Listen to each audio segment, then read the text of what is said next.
Today we're chatting with Chris Williams. He's the man behind CFT Fitness in Tracy, California. He also owns a strength and conditioning gym up there in the same building as well. And Chris just isn't any gym owner. He's also a fitness enthusiast. He's also killing it in the real estate game as well.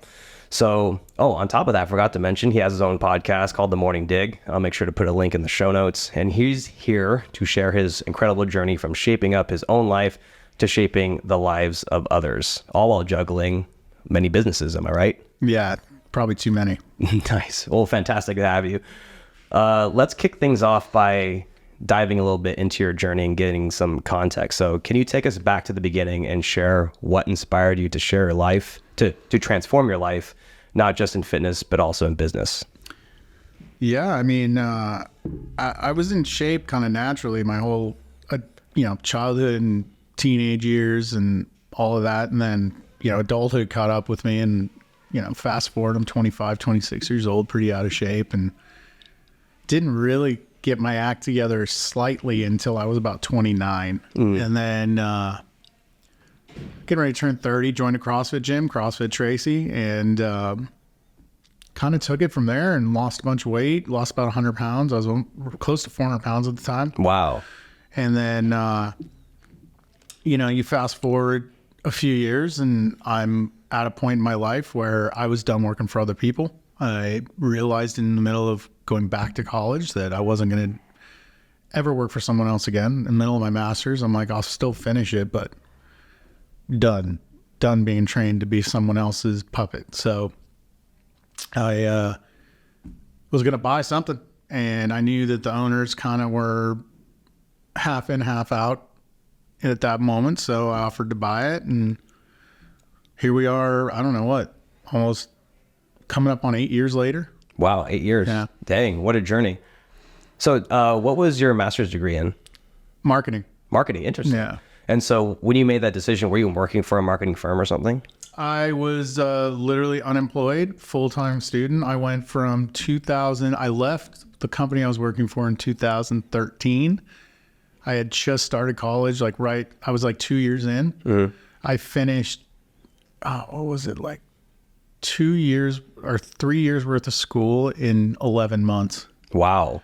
Because I just was like, all right, I'll just go on school. I was working 80 hours a week at the time. So I was like, I have the energy. I know I have the muscle power to power through this. That's crazy. What about, that's quite a work capacity. Yeah. So, to bang that out. I was going to University of Phoenix. So if anybody knows, it's 5-6 weeks at a time, one class. I took 3 at once, which was insane because that was, I don't even know what it would equivalent to in units, probably 30 units for a quarter. Dude, that's intense. Yeah. So then I was able to do 2 at a time after that, which would probably be closer to 20 units. Wow. Yeah. That's insane. Look at you. Yeah. Well, I can see where you get your work ethic from. Tell us about what was that moment like? Would you have a distinct aha moment where you're like, I'm not going to work for anyone else? Yeah, I was in my master's program, and I was trying to remember exactly because it was a really definitive moment. I was sitting at some sort of complimentary speaker engagement thing with a investment broker, an international investment person. And at the time, that's what I wanted to do. I wanted to get into an international investing. I knew I wanted to get into finance investing. That's just where at the time where my passion was at.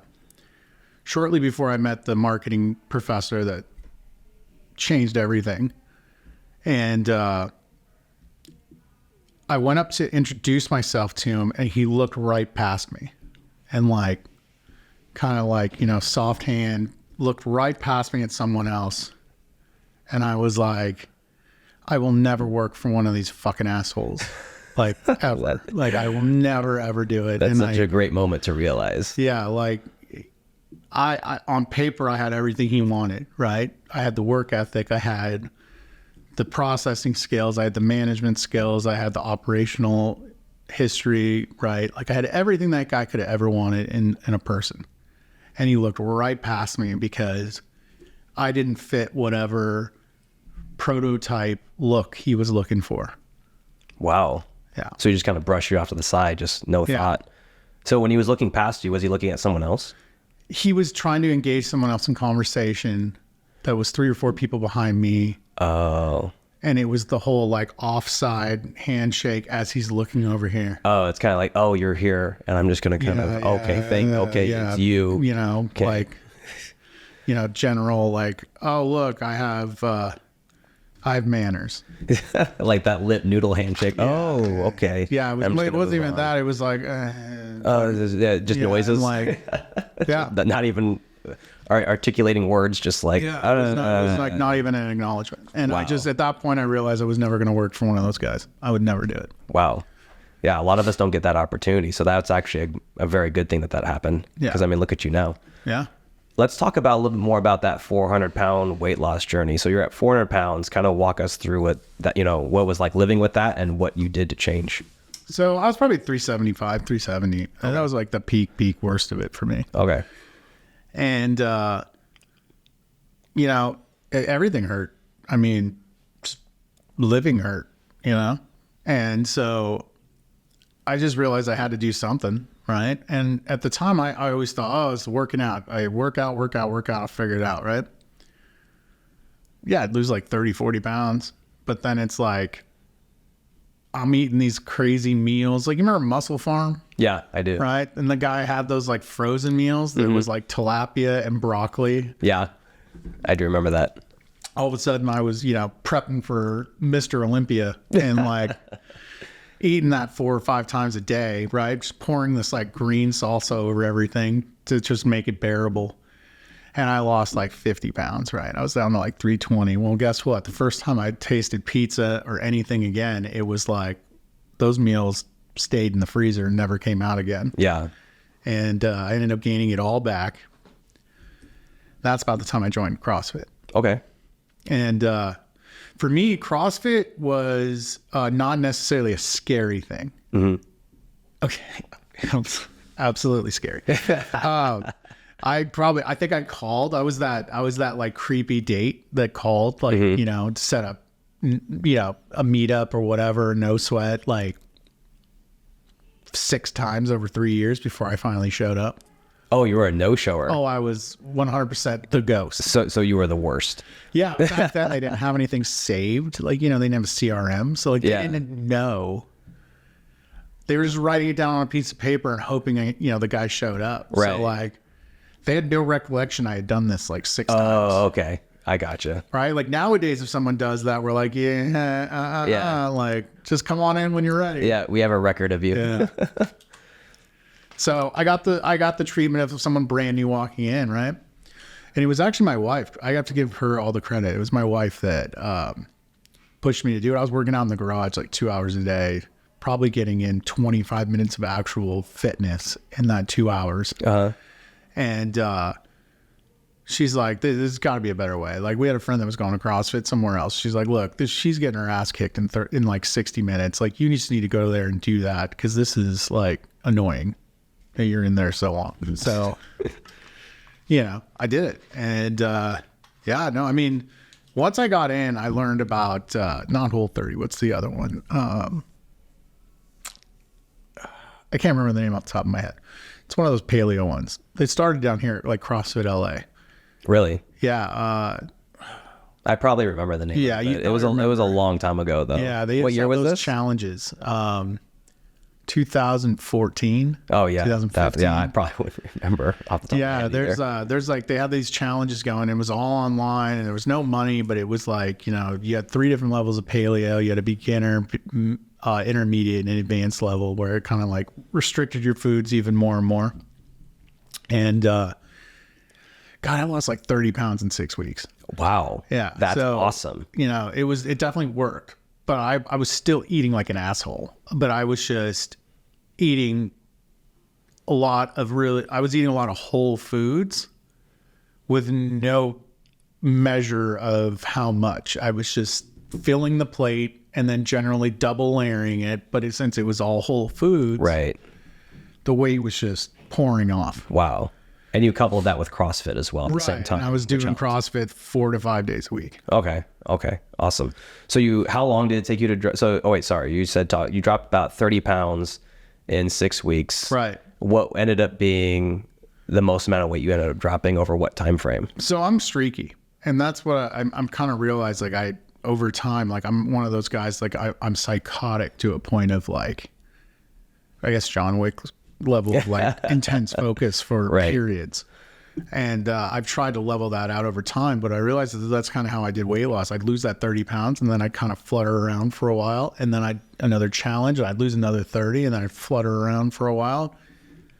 And then I had like a 2-year period where I didn't lose any weight. And I went to CrossFit, but I ate like just a total piece of shit for like 2 years. And I was like, I got frustrated with that. In about 2015, I took control back again. Okay.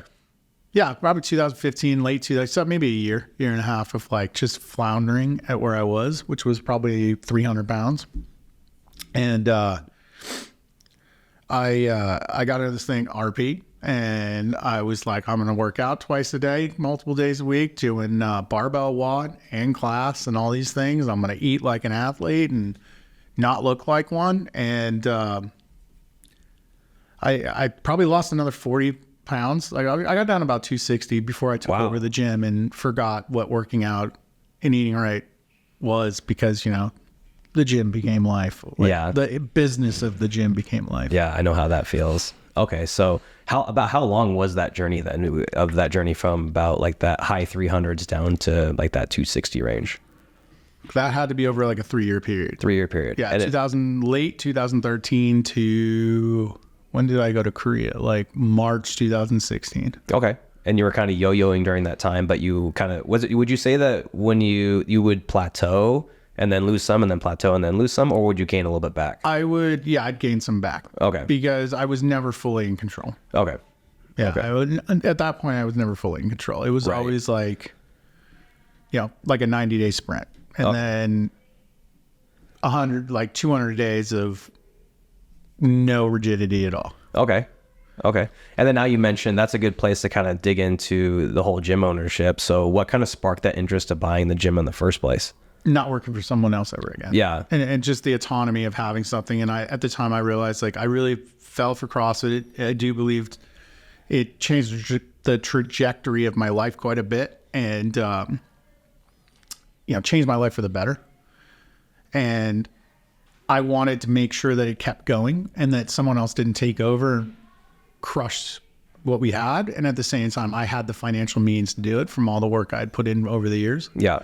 Money saved up. And I knew at that time I was either going to buy a business or I was going to start my own CrossFit if that one didn't want to sell. Yeah.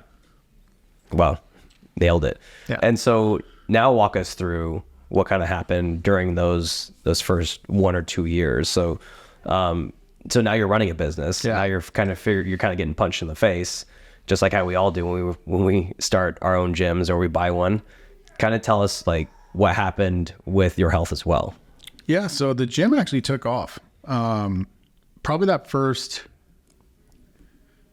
year and a half, like we blew up, like we grew tremendously, but it was not in the right ways. But I basically took my eye off working out altogether. Like food, diet, working out, all went to shit. Because at the time it's like, no, I have to work from 5 a.m. to, 8, 9 p.m. every day or this thing won't work. Right. And so I didn't have kids. My wife worked hard. So it was a match made in heaven for me to just work. And what ended up happening was I got to a point where I had ballooned back up to well over 300 pounds again. Okay. So you went from like that 260 range back up to over 300. Oh, yeah. Well over 300. Well over 300. 320, 310, 320, 330. Okay. Then, 2019, 2020, I lost some of it, got back under 300. And then the pandemic caught up with me. Originally, I lost weight in the pandemic. I worked out. Once the first couple of weeks got through and I stopped drinking and watching Tiger King every night, like I started losing weight. And I think it got to about 2022. So I gained all the weight back and I was about 350 pounds when we met. I think you were at the Summit Tinker meetup. Yeah, I think so. 2022. Right.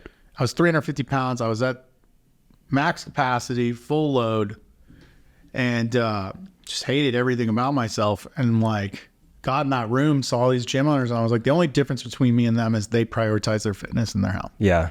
That's it. And I left there and nothing changed for a month. Like, and then I don't know what happened. I went up to the mountains where we have a house for 4th of July. I didn't eat like shit. I didn't drink really at all. And I came home and I was like, I should just keep this going. And I just dove full head on from that day forward. And I lost 80 pounds between June of 2020 or July of 2022 and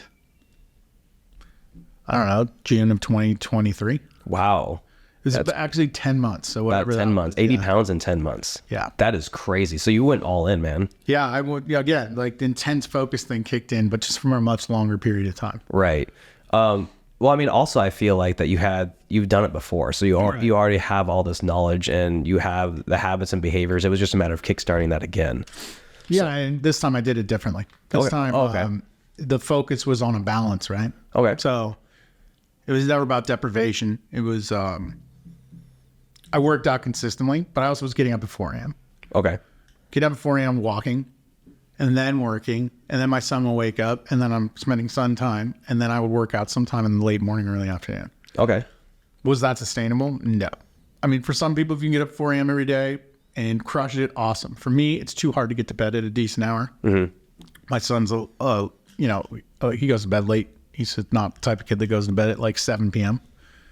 So, and neither is my wife. So it's like, it just didn't work for my lifestyle. I'm going to bed at 9 or 10, getting 5 hours of sleep, getting up and doing it again. So for me, I get up at 6 a.m. now. But yeah, a lot of it was not necessarily rigidity, but structure. I structured my days appropriately. Okay. To where I was able to prioritize that shit. Wow. Can you go into a little bit more detail about what you did specifically over those 10 months to lose 80 pounds?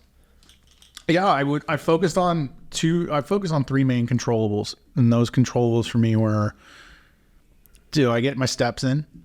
Which at the time was 10,000. Right now my focus is 8. Okay. Right? Because like I realized there's not really, like, that's just a stupid number someone came up with. Like there's really no scientific proof that 10,000 steps, like realistically, if you're getting in 8,000 steps a day, you're getting in plenty. So that's my number. Okay. And then I would walk somewhere between, I built it up from walking 10 minutes at a time, a couple times a day, to about 45 minutes first thing in the morning, 4 a.m. And then anchored that with my coffee. And then I would and then I would work. But really I had 3 main focuses every day. Getting my steps in, eating a meat-based diet, right? I realized my body just reacts insanely well to a protein-based diet. Yeah. So as long as I was doing that, and then I was lifting at least 4 times a week, it was match made in heaven for me. I was just crushing it. Nice. That's awesome. Yeah. And when you say lifting, what kind of lifting were you doing? I was doing more bodybuilding back then. Yeah. I was doing a lot of hypertrophy stuff. It just worked for me for the way my body was feeling. Now I'm back to more CrossFit. Okay. But back then it worked really well for me to hit like a 60-minute hypertrophy, bodybuilding. 1 day's is bench, 1 day's squat, 1 day's deadlift, 1 day's intermixed. Yeah. Do you have an idea of how much muscle mass you put on during that time as well? Oh yeah. I probably put on at least 20 pounds of muscle and lost 15% body fat. Wow. In 10 months. Yeah. That's crazy. Yeah. It's funny that how much a high protein diet and then just doing hypertrophy and then like your slow, steady zone 2 work works so effectively, because I think a lot of people get caught up in the CrossFit trap. Like I do CrossFit all the time too, but I do see that when I add in bodybuilding and zone 2 work, that my health, my body composition, and my caloric burn is definitely more effective when I mix those all 3 together into one. Yeah. Are you still currently doing kind of a combination of all 3, or are you mostly focused on CrossFit now? For the last week I'd say week, 10 days, I've been doing more CrossFit style. Okay. For me, it's just, I got to change it up every now and then. And I was kind of getting burnt out on the bodybuilding hypertrophy level. Yeah. This has made it interesting again. And also it's a little more friendly for my schedule. Right now, my schedule is really crazy. Yeah. So being able to get in a 20-minute, every minute on the minute workout and feeling like I crushed the day doesn't leave me feeling that like shame that I didn't do enough, right? You know, that a lot of us live with, of like, I didn't get enough pump, I didn't get enough of this. And like, if you're going to do a 20-minute like hypertrophy workout, you are not getting the pump. Yeah. It's going to be in the back of your head all day long. Exactly. That's one thing I do find too, because on the weekends I do a lot more bodybuilding and zone 2 work. That's when I kind of take it a little bit easier and mix things up. And I do find that I need at least an hour and a half to get in a decent hypertrophy workout, especially when I'm doing tempo. I'm actually sticking to my rest periods. I'm warming up properly, you know, and if I'm actually doing my tempo how it's supposed to be done, I do find that it takes quite a long time. Yeah, I mean, it's not a joke. Like, it's if you're truly trying to build muscle mass and you're truly trying to get strong, it is a labor of love, and emphasis on labor, because ain't nobody loving it during. Yeah, I don't know anyone that loves the feeling of your muscles basically getting ripped apart, like with every rep. But the results speak for themselves. No, absolutely. No, that's fantastic. Thank you for kind of clarifying all that. That's a crazy journey. 20 pounds of muscle, 80 pounds of fat loss, 15% body fat reduction in 10 months. Yeah. That is insane. That's one of the coolest things I've heard in a long time. Yeah, it was, you know, I just didn't realize how my body would react. Like when you just put that perfect concoction together, when you find that perfect mix, and my mix was hypertrophy and basically a carnivore diet, and my body was just like, we are in heaven. We will do anything you ask. That's awesome. Yeah. Is there any other kind of subtle things that maybe other people who are listening who, you know, are kind of on this journey? Is there anything else that, you know, they might not know, or something that you did that maybe is unique to that journey? I habit stacked a lot. Habit stacked. Okay. The first thing I did was when I started habit stacking, I realized that walking, I could listen to music or I could listen to an audiobook. So that was the first habit stack, was adding an audiobook instead of music. Smart. And how long did you walk for? I mean, at first it was 10, 20 minutes, and then eventually it built to 30 consistently, and then eventually 45. Okay. So you just built. It just kind of kept building, like how I was feeling. Okay. Yeah. Cool. And, you know, I was listening to one of the first books I ever listened to was Atomic Habits. Great book. James Clear, right? Yeah. One of the first things he hit me with that like just blew my socks off was habit stacking. And so if you're going to do anything and you can be productive, like if you're struggling with productivity because, I don't have time to work out, I have to work. Well, you could walk at a slow pace, right? Low intensity, steady state cardio before you eat in the morning and clear your emails, right? You could clear your emails. You could fire back emails for people. You could record content. You can do a million things during that time, right? If you have school or you have certifications you have to finish or whatever, and there's video modules, you can watch those videos while you do your low intensity cardio. And that's what I did. And so I was learning, and I'm just like, I'm realizing I'm growing as a person while at the same time I'm getting in cardio that if I don't do anything the rest of the day, I have worked out. Yeah. And a lot of people don't want to consider that working out. Guess what? It is. It is. It is. You can check that box, right? Especially if you're just looking to lose weight. And also, it gave me a ton of ideas. I would come off the treadmill like fired up, the roof, ready to write. And I would write blogs for the gyms. Right. And I would write content for myself. And that makes sense. You know, so it's like, it was just a kind of a triple stack there of like just massive outburst of production. And take all that away, like if you're just moving and you're getting in 8,000, 10,000 steps a day and you're listening to something or you're doing something with it, like you're productive, right? If there's one other thing I learned that I think is super important, get more sleep. I think as great as my results were, I think I actually held back I would say probably 20%, maybe more. Really? Oh yeah, because you're sleeping about 5 hours, right? Yeah, especially the weight loss part. I probably should have lost 20% body fat. I probably should have lost a lot more weight. Yeah, if you were sleeping a little bit longer. But I just wasn't sleeping enough. Yeah. And I can only imagine any other muscle growth too. Like if I look back now, I wish like I should have sacrificed some sleep. I should have sacrificed some of the production to sleep at least another hour. Yeah. 5 a.m. I probably would have been perfect. Right now I'm at 6, and I've been considering going back to 5 to be able to bring back that early morning walking. Right now I do cold plunge and sauna. Okay. And those really set me up mentally. Like I feel really good. I don't feel like I have to fight. I don't feel like I have to fight it when I do those things. Like some people are like, oh, I build myself up to do it. I'm like, I'm excited. I love jumping in the cold plunge first thing in the morning. I love hopping in the sauna after. I love sauning right before bed. I've slept better in my life now than ever in my entire life. So Because of the sauna specifically? Yeah. Okay. Let's talk about both of those a little bit since you brought that up. Yeah. So I have a spa in my backyard. Okay. I have a built-in in-ground spa and pool. And I started the cold plunge thing in my bathtub. And I was just pouring the water, and I had a little, floating thermometer thing that you can get from like Amazon for like $10. And I was manipulating, the faucets to make sure it didn't get below like 65, And I was doing that, and that was brutal. And then one day my wife just kept poking at me. You just need to go in the spa. You just need to go in the spa. The spa's cold enough. Just go in the spa. And I'd look, be like, that shit says like 58 degrees. Are you out of your mind? Like, that 7 degrees was going to put me in hypothermia. Right? Yeah. And then one day I had lowered it in our bathtub to like, I don't know, 62. I thought it was hot shit. Right? Yeah. And I was like, I'm killing it. And she's like, let's go and check the spa and see how close it is to that, right?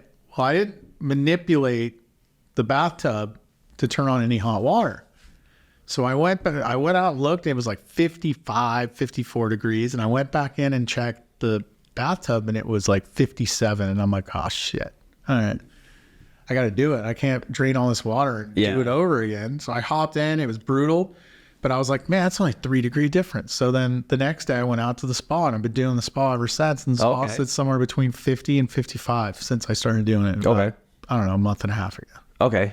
What do you feel like you're getting some cognitive benefits from that as well? Oh, I mean, I'm like fired up the minute I get out, and like the tingling throughout my body stops from like, it feels like your body went to sleep when you're drying yourself off because it's so cold. Yeah. Once that light wears off, I'm good. I'm like, I'm fired up. So, right. And then I'll go right into the sauna. That's the other part I didn't know right away, and I wish I would have. I was constantly cold. Like internal core temperature did not warm up fast enough because I'm still not metabolically healthy, like to the level that you would want to be if you were going to cold plunge and then go about your day. Yeah. So I think that's something that people need to realize. If you're not metabolically healthy, and that means like if you're overweight, you're not metabolically healthy. I don't care what your doctor told you. You're not gonna. Your core temperature is not gonna come back. Yeah. At a normal speed. You need to have something to warm you up, and a hot shower is not going to do it. Like you need a sauna. You need to go sit in your car with the car on, and the heat's been pumping for 20 minutes, and like sit in that thing and hotbox yourself for a little while. You got to do something, right? Because otherwise you're going to be cold all day. You're going to wonder why everything is like super finicky. Like your body hurts. Like it sucks. So like if you're going to cold plunge and you are metabolically not conditioned well, overweight, or you're just not healthy, I'm working out, like do not just go right into cold plunge and think this is going to change my life. Like it does not work that way. Right. Let's talk a little bit about the sauna now. So you do the cold plunge, right? Yep. And then you go into the sauna after. Yep. Tell us just details on that. The goal is just to get in and warm myself up. The minute I feel a bit of sweat, I'm like, okay, I'm probably warm. Okay. Fuck off and go do what I need to do. Okay. How long do you spend in the sauna afterwards? So a lot of days I'll just spend 20 minutes. Like I'll spend a full 20-minute session. 20 minutes. Because I just enjoy it. But if I don't have time, I just wait for that one bead of sweat, and I know my body's pretty much back to normal. Okay. And I'll go about my day, which can take somewhere between 8 and 12 minutes, depending on how cold the sauna was. Right. And all the different factors. But my real goal is to hit at least one 20-minute session minimum. I'm up to about 25 minutes now at 185 degrees every day. Wow. And the closer to bed, the better, because I sleep like a baby. Yeah, I did find that too when I've used the sauna a few times, is that I pass out. Yeah. So you use it closer to bed. So you do the cold plunge in the morning. You do the and you do the sauna at night. Yeah, I'll do a cold plunge and then a reheat in the sauna. And then if I know I'm not going to have time, like I'm either going to be gone or like whatever, like this morning, I'll do the whole session. I'll do like 30 minutes in the sauna, 10 minutes to warm myself back up, and then a full 20 minutes of actual sauna. Oh, okay. I gotcha. Awesome. So any other benefits that you see other than just your sleep? That's the number one for me. Okay. I've struggled with sleep most of my life, like sleeping deep. And the minute I started using the sauna at night, like my sleep has never been deeper. I've never slept so consistently for long periods of time. Like it has changed everything for me. That's awesome. Yeah. Very cool. Let's kind of pivot back to your weight loss journey. Because I mean, it seems like you have a really good routine dialed in now of what you're doing, especially from all the years of you working on this. What would you say are like your top 3 fast actionable tips you could give someone who's looking to start their weight loss journey? So really it depends on where you're starting from. Yeah. If you're starting from a place of no activity at all, start walking. Even if it's just 10 minutes at a time, like just start walking. Don't add weight. Don't add incline. Don't add anything. Just start walking. Mm-hmm. From there, cut out the most bullshit foods that you have in your house, right? Like if you think protein is derived from spaghetti, start with actually eating meat. Mm-hmm. Right? Like stuff like that. Beans are not protein, despite what your vegetarian friends tell you. Mm-hmm. Eat meat, right? Like just start there. Just eat more meat and less of everything else. Fill half your plate with meat if you need to. Fill your whole plate if you love it like I do. Yeah, man after my own heart. I ate a pound of meat this morning. Right. Like you don't need anything else. Like realistically, you can get away with that. Are you going to be hungry? Yeah. Are you going to be mentally fatigued? Yeah. But like once you get through that first week or so, like you'll never feel better. If you feel the need to balance your meals, awesome. Just stay away from all the crap. Yeah. Right? Like you don't need the frozen meals. You don't need all that. You just need healthy foods. If you just go to straight whole foods and fill your plate with it 3 times a day, like you're going to lose weight. Yeah. If you were eating as shitty as me or like most people. So that's number 2. Like, just walk. You don't need to worry about lifting right away. And if you do want to lift, you feel like I absolutely have to, 5 minutes, a 5x5, or even one set of 5 of like a squat one day, a deadlift one day, and a bench one day. Oh, yeah. After walking, that's it. You're done. Clap your hands, move on. Yeah. Right? So if you're getting those 2 things in, plus eating whole foods, and like, people probably aren't going to expect me to say this, but please get enough sleep. Yeah. Like if you just do those 3 things, you're going to have a world, like in 30 days, you'll look back and be like, what the hell happened to me? Yeah, totally. Now, kind of looking back on your journey, what were some of the biggest obstacles that you had to overcome? Because, you've yo-yoed back and forth and now it seems like you're dialed in. What were some of those obstacles or the biggest ones that you had to overcome every time you were yo-yoing? It would seem like I have it dialed in. I'm it seems like actor. Yeah. So, it's just the constant sprints, right? And then you're exhausted and it's so hard to keep going. Whereas like I realized I have to treat my diet and my health like I treat my cardio, low intensity and steady, right? I'd rather lose a pound a week for the whole year and lose 52 pounds than lose 52 pounds in 4 months and then spend the rest of the year hating anything that looks remotely like healthy food. Yeah. Right. So, well, the one thing I realize now, because I think part of the reason I plateaued at whatever I was at, 270, is I didn't change who I was again. I lost the weight so fast, I didn't have a chance to adapt to the person that I had become. And right. I didn't have a chance to learn the behaviors and the thought process and the habits and the words and the descriptions and everything required to become the person I need to be to get down to 200. Right. Right. The person I need to be at 200 pounds to be 200 pounds and stay there is a vastly different human being than someone who sits around 270, 280. Yeah. Right. 100%. So for me, it's go steady. And if you do lose weight fast, be okay with sitting at a weight where you're like, okay, I don't have any of the medical problems. I don't have any of the aches and pains. It's okay to stay here for a little while, get comfortable with where I'm at, and prepare for the next journey, right? Because for the next journey, you might need to be a completely different person. Yeah. Right? And the way I describe it is, I tell people, what 3 words do you think people would describe you as if you were going to ask them randomly? Like, what are some common words descriptor words they would give you? Mm-hmm. Do you think those words are the same words required to be where you want to be long term? Yeah. And generally speaking, the answer is no. Like when I wrote down my words after Dallas of who I needed to be to get to 200 pounds, I was like, these are not what I would describe myself as, or what I would expect someone else to describe me as like today. Wow. No, I really liked how you framed that. And I really like how you gave the reality of the person who's at 265 in order to get to 200 requires an entire different set of skill set. Yeah. Now, what's some actionable advice you would give to someone to acquire those kind of skills? Hire coaches. Yeah. Like when I started this weight loss journey, the biggest difference between any other journey I had is, I had fitness coaches in the past. I might have had a nutrition coach. I don't think so. I think it was just the challenges.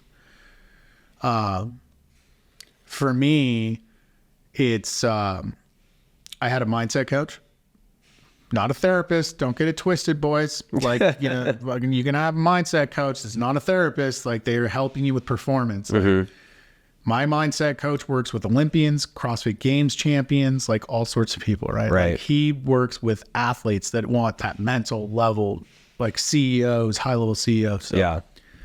not to toot my own horn, but yeah, it's pretty tight. And then I didn't have a coach for fitness, obviously, but I had a program. I didn't have to think about it.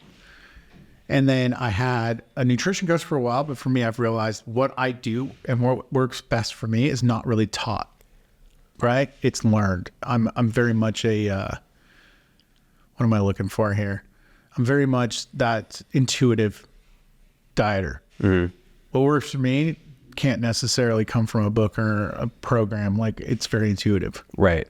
And then I had other coaches, right? I had business coaches. I had all these people. So I had all this accountability. I had all these people and I was very vocal about what I was trying to accomplish. I didn't hide this from anyone. You can't go into something like this and be like, I'm going to surprise everybody in 6 months and show them how well I look. Like, because they're all going to be like, why are you being a dick and not eating tonight? Like, and then the peer pressure is eventually going to cave, right? Yeah. Because you're not telling anyone, no, because this doesn't fit my goal. Yeah. That's a great point. So like, if you're vocal about it and you're constantly telling people, no, I'm serious about this, like, give it a few weeks. They will back off. In fact, they'll start telling you, oh, we can't go. Like, we won't even go there to eat because I don't want to tempt you. Like, it becomes a team effort. That's really cool. Yeah. That's awesome. Now that we're kind of in that same mode of, overcoming obstacles and everything, let's kind of go back to the obstacles that you faced when currently running CFT Fitness. What are some of the biggest hurdles that you had to overcome during your time in those 8 years of the gym? Doubt. I mean, that's probably, imposter syndrome and doubt. But if I had to really, really narrow it down to one thing, it's like a lot of people in the business world are there for a season of your life, a season of the business. You have to realize, like, and it's something I posted a couple of days ago that I just had this epiphany and I had to get it off my chest, is like, there's 2 different types of people when you start a business or buy a business, whatever it is. Like, when you start on that journey, there's the haters and doubters. That's one group. And then there's the supporters. And if you're in this long enough, and 8 years is a long time, if you're in this long enough, they're going to reverse roles. Oh yeah. Over time, they're going to reverse. Yep. Because the supporters that were there for you day one I don't know if they necessarily weren't expecting you to succeed, but it was definitely more of a charitable effort. Yeah. Right? And the haters and doubters are generally people that are waiting for you to prove them wrong. Yeah. And once you've proven them wrong, you've earned their respect. Now they're your supporters. And those supporters that weren't expecting you to succeed are the ones trying to tear you down because you're a mirror of what they've failed or have failed to either ever start or see through. Oh yeah, 100%. And lastly, like the biggest thing I've had to get through is realizing at times the person that got me to where I was is not the person that's going to get me to the next level. Yeah. Right. And it's okay. I don't take that personally, but I have big dreams and big aspirations. And one of them is to create a fundamental level of business where people can live out their dreams in the fitness space, making a full-time living in the state of California, that they can make enough to own a home, drive a nice car, take care of their family, and still have time in the day to be a parent, a friend, a spouse, or anything else they want to do with their life. Yeah, that's a great mission. So if you're in the way of that, thanks, but no thanks. That's awesome. Yeah. Nailed it. And with that, do you have a framework already lined up or some sort of roadmap to actually get people there, like at volume or at scale? Yeah, I part of it started in 2020 when I realized like my staff was struggling. Like my staff that was considered even close to full time, they were struggling to get by. Okay. And I took that really to heart because I realized a lot of that was my fault. Yeah. That I hadn't financially set them up the way they needed to. Yeah. And then I looked at how many people were switching industries. How many amazing coaches left the fitness industry in 2020, between 2020 and 2022. Oh yeah. Right? Because they weren't supported financially, mentally, nothing. They got no support. And not to say that the gym owners or anyone who was in the wrong, we were all struggling to survive, but like they just had no support. Yeah. And so I realized I wanted to create more opportunity in an industry that didn't have any. Yeah. And right now we've got, oh God, how many full-time people do I have? 5. At least 5. Wow, So, that's awesome. And between the two gyms, probably 7 or 8 at this point. Wow. So the blueprint's pretty simple. If gym owners are listening to this, what do you need done? What does that person get at? Build a job around those things. It doesn't have to be a silo of just, oh, they're a coach, so they coach. And if they can't coach enough, they don't make a living. Like, I just hired a coach this week that we built like 7 different tasks and jobs into a full-time gig. That's awesome. With the understanding that as certain things take off, the low level jobs that we built to guarantee her income now are going to fall off and go to someone else. Okay. And I basically explained it to her like an escalator. I'm like, think of an escalator where there's like hooks. Mm-hmm. And you're carrying all these jobs, and then as you go up the escalator, you're going to drop one on a hook that like no longer fits.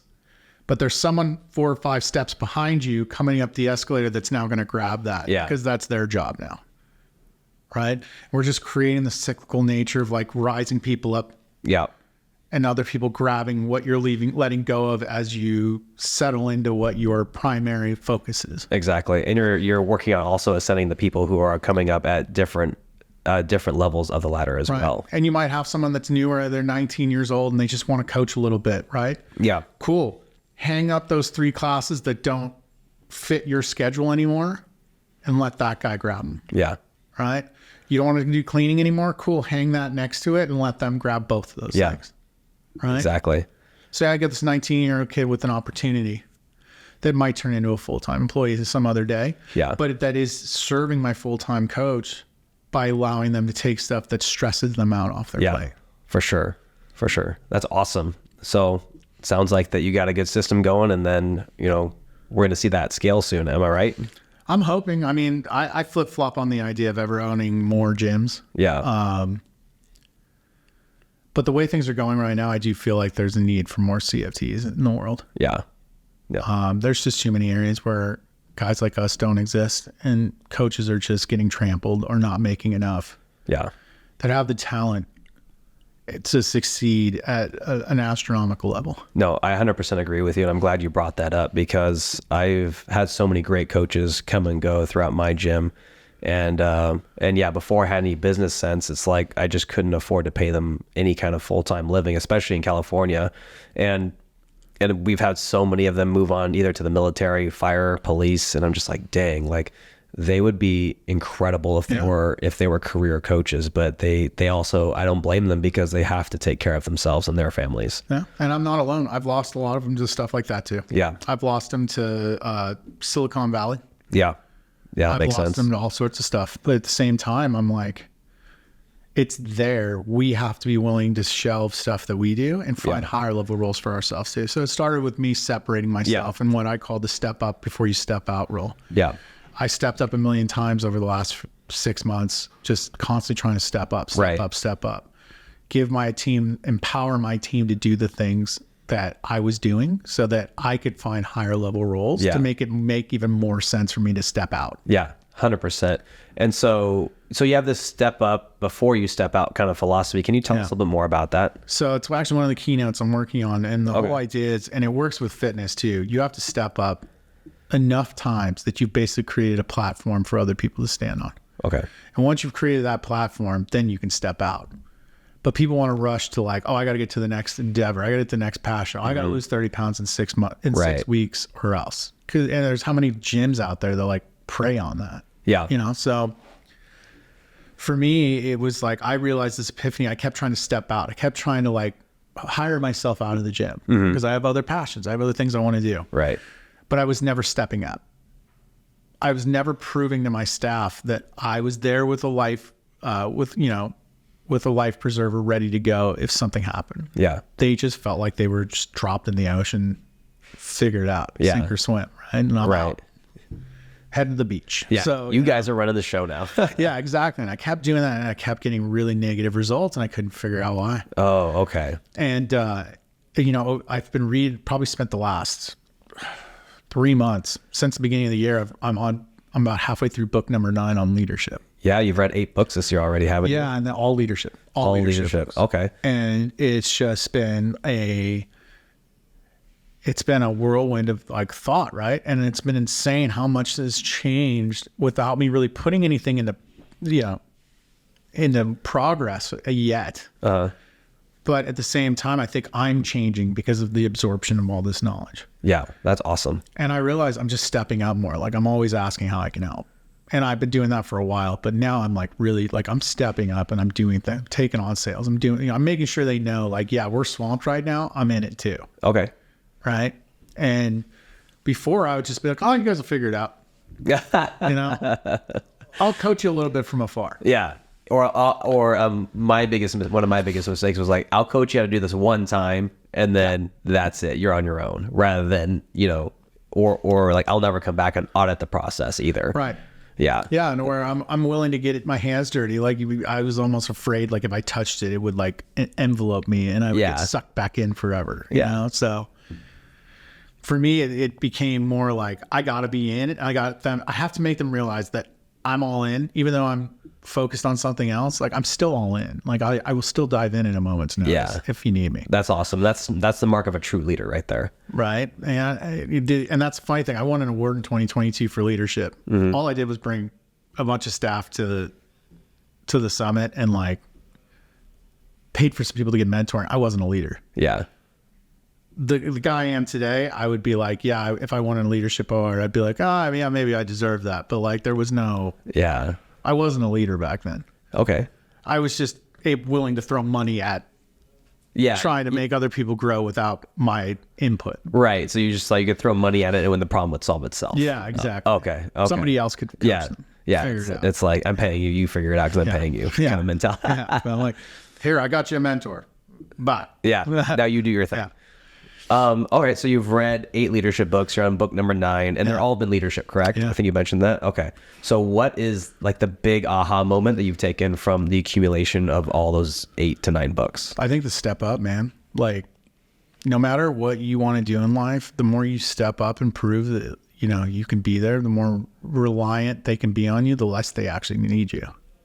So as I've stepped up a ton, I've realized like have become more and more confident that I'll be there at a moment's notice and less reliant on that. Right. Like they don't actually want to pick up the bat phone anymore. Yeah. They just want to figure it out. Yeah. Right. They would rather not bother me and like as a team collectively come together to figure out problems and then be like, hey, look what we figured out. And cool. Yeah. Like, like you could have called me. But they're like, no, we don't want to bother you. Okay. And it's become more and more of that. And Interesting. less. But when I was out of it all the time and like thought I was giving them all this confidence and like autonomy, they're like, no, get your ass back here. Right. Yeah. Like, we're going to call you single thing that comes through, where now it's like, I'm more there. They know I'm around and they don't want to use me. Right. So it's like, I think it's everything you think the cause and effect would happen with that is the opposite. Interesting.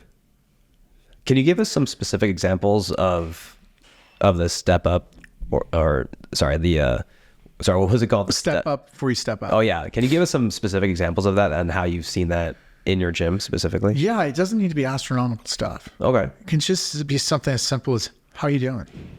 Is there anything I can support you with today? Mm-hmm. Before I take off, do you need anything from me? Not, all right, guys, I got to go pick up my kid. Bye. Yeah. Like having 10 minutes before I know I need to leave to ask. Just even if it's just as brief as like, hey, you need anything from me before I go? I got to go pick up Lena. Nope, we're good. Right? Yeah. Just being there for them. check-in. Yeah. Just like that I'm here for you That guys. little quick step up. Yeah. Right?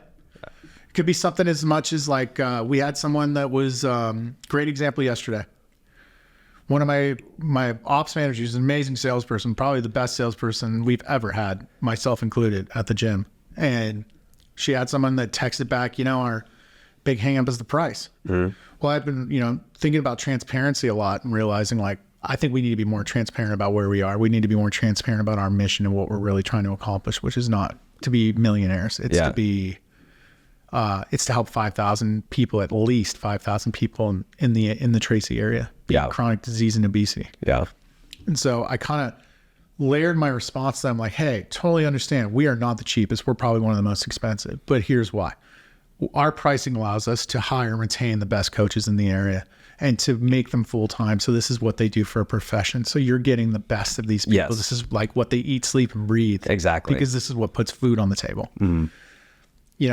And that's not to say hobby coaches aren't great. Yeah. But it's to say that what we do requires, and the level of expectations we have requires a different level of commitment. 100%. Right? We have plenty of bench coaches and part-time coaches that crush it. Yeah.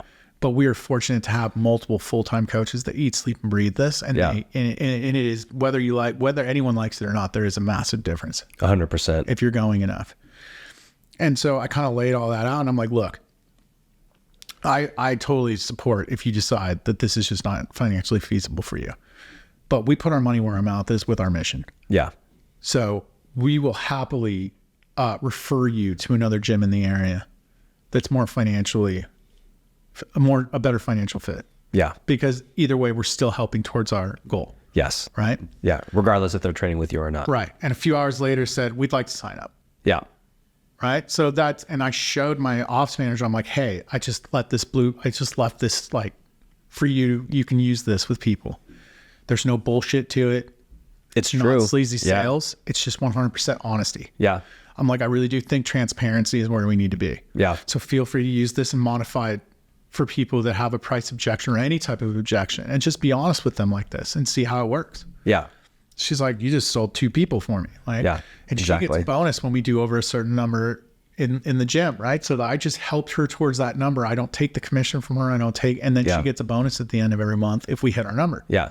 So for me, that was a massive step up. But for me, it was just, I saw the text and I was like, I know she's going to struggle with this one. Yeah. So like, let me try something. And then that way, if it fails, it's on me. It's not on her. Exactly. But if it hits, now we've got, boom, here, use that. Yeah. You have a whole nother script that you're able to use. Yeah. And I think that's fantastic because the fitness industry as a whole is such a low trust industry. Yeah. And when people already have their guard up when it comes to like fitness industry, might as well be used car salesmen as well, because there's so many different options. Like there's so many get fit or lose weight fast schemes out there. So people are already somewhat defensive. But when you have that and you're transparent about what you want to do, where you're going, and the reason why you make these decisions, people are like, oh, okay. Like they're very serious about this. And then then that's when the client has buy-in as well. And then they're going to see better results because not only are they getting better coaching from a full-time coach, or even the part-timers, I'm sure, get much better training because of that as well. No, our internship process has been no joke, thanks to a former owner of the gym who's an amazing, amazing coach. And for a long time, I paid him a lot of money, right, to be full-time and to train our interns. And his program is real stringent, like probably way more stringent than we'll ever offer again. But they have, it's almost like boot camp, right? Like the whole idea of a military boot camp is when shit goes haywire, when you're out there in the mess, in the war, you have these like just insane base level knowledge and drills that have been drilled into your brain. Yeah. So like you have something to fall back on in even the worst moments. Yeah. And that's essentially what he did for them. Is like, no, you don't have to be a robot. You have to be a robot while you train this internship program. But once you get on the floor, you're going to have this to fall back on. If you have the worst person possible comes into class and it's just a massive distraction. Yeah. You can still be you, but have this fundamental level of knowledge to fall back on. Yes. And offer a great program for everyone. Yeah. And not get stumbled and fumbled and fall over and just, it's a horrible class for everyone. Yeah. No, that's awesome. Well, it sounds like you're on the right track right there. So last kind of subject before I start to wrap things up. So you have been battling GBS. Can you tell us about that and like explain to us what to our audience what that is? Yeah, that's fun. Guillain-Barré syndrome is what I got, and specifically when I got cleared a couple weeks ago by a Stanford neurologist. He said I had the Miller-Fisher offshoot of it. So there's apparently I didn't realize there's 6 different versions. 6 different versions. Okay. So essentially what happened was it was either a stomach virus or a chest infection. I had both in November. And after about 3 weeks later, 3 to 5 weeks after you get one of those, the antibodies that were used to fight that infection can turn on your body. Wow. And just start attacking your nervous system and attacking the antibodies that sit in your nervous system, the good ones. That's crazy. And it just sends your body into just complete disarray. And so it started with tingling in my hands and my feet and like weakness in my legs. Like, it's hard to always explain, but essentially if you just take like walking with like your leg fell asleep, but like your whole leg fell asleep. Yeah. So you got that like wobbly, like I almost had to like kick my foot out. To man. That bad, like I just didn't have quad activation at first. And then from there it got to the point where the tingling started all the way up my legs. And then it was all the way up my arms. And then it was up to my stomach, right to my chest. And then eventually one day I was like, maybe day 4, I was like, I ordered food and I was like, I just need to eat. Like I hadn't eaten because I'm like freaking out at that. Yeah. Like I golfed the day before it all started and thought like I had like fractured my spinal cord or something. Really? Like, what the hell did I do? That's when your brain just starts going haywire. So I wasn't eating. I was like starving myself in panic. Yeah. And I went to go eat and I was like, this food tastes like shit. Like, what the hell is wrong with me? Like, it's like chicken strips from my favorite place. Like, I'm like, this tastes like, like, what the hell did they cook this in? Like, dish soap? Like, come to find out, it was the tingling had gotten all the way up to my chin and the insides of my mouth had gone numb. Wow. Right? So I can't taste, like, the insides of my mouth can't taste anything. Like, I could feel it. I can kind of taste it. But for the most part, it was like taste had been subdued to almost nothing. That's so insane. Like, it was like, that's when I knew like I was I was in deep shit. Like my assistant went to take me to the chiropractor. We thought it was like a spinal thing. And trying to get in her car that day, I ended up like trying to hoist myself on our little handle and I ripped the handle off. Wow. Because like I couldn't lift my leg enough.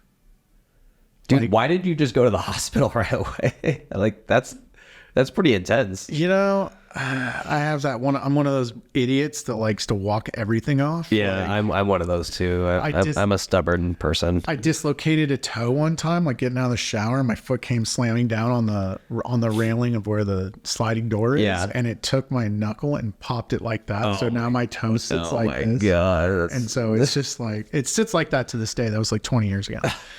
And like, so I'm just that guy. I just walk shit off that I really shouldn't. And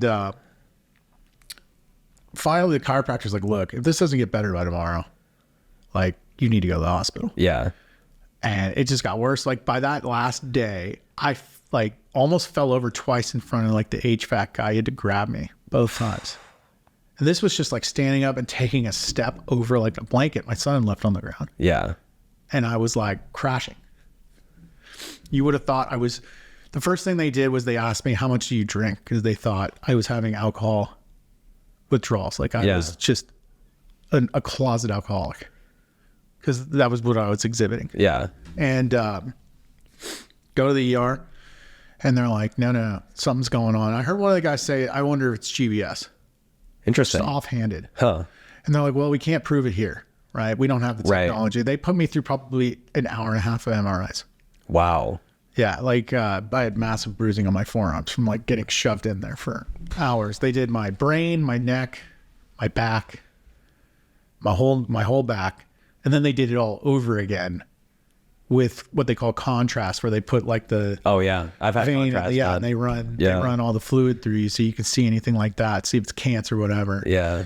And that night they're like, we're going to ship you up to Roseville to their neurology department. Wow. So I got shipped up there at like 3 a.m. in an ambulance. My wife drove up with me, stayed with me the whole time. Quite an angel.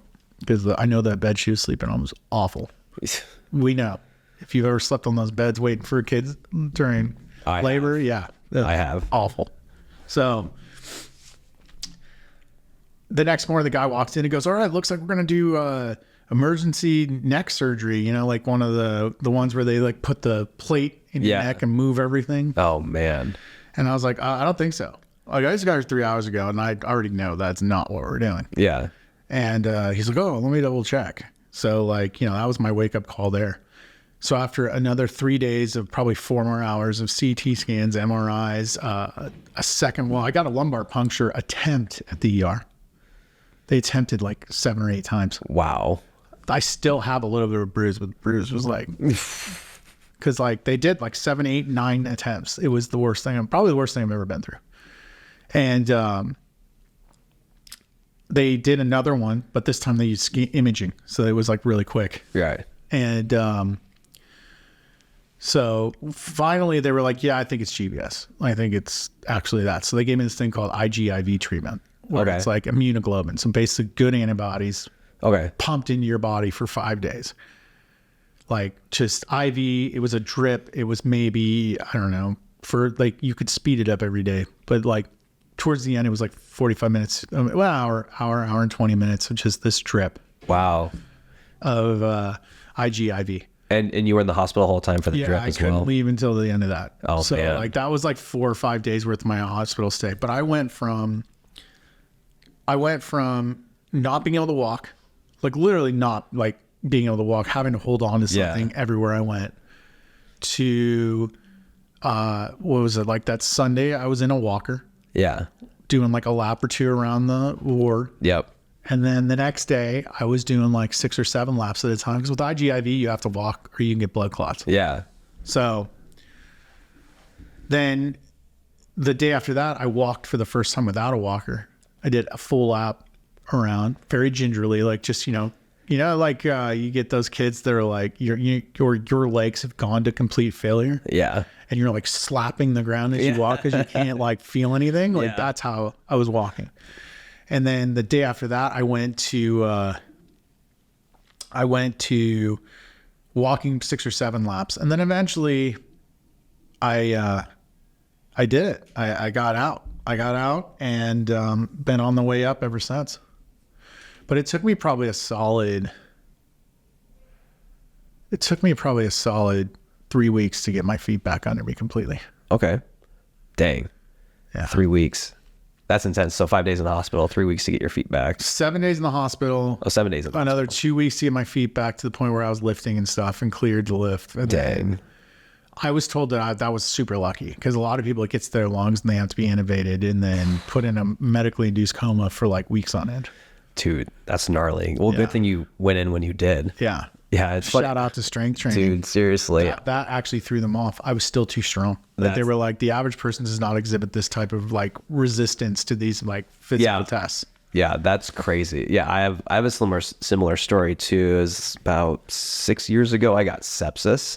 Same exact thing. just was too stubborn to go to the hospital. Finally went in there, like, did all these tests, and then they were like, I think it's sepsis. And I was like, no, it can't be. And then, yeah, same thing. And then I had a PICC line in me for like 2 weeks. I was 7 days in the hospital, same thing, and was doing laps. So it's very relatable. Yeah. That's crazy. Any final thoughts before we wrap things up here? Man, I just appreciate you having me on. And like, if anybody ever wants to reach out for any reason, I'm always down to help or offer insights. Gym owners, people trying to lose weight, whoever. I just want to help. That's awesome, man. Well, thank you so much for coming on, Chris. It was a pleasure having you. Great story, man. Thank you. That's awesome. Appreciate it. Yeah, that was awesome. Thank you so much for listening. If this was helpful, please leave us a 5-star review so that way we know to make more content just like this. Please follow us on social media at Red Wolf CrossFit. I'm going to put all of Chris's social media links and his podcast in the show notes as well, so check him out. He makes some great content. So until next time, good luck, have fun. Nailed it.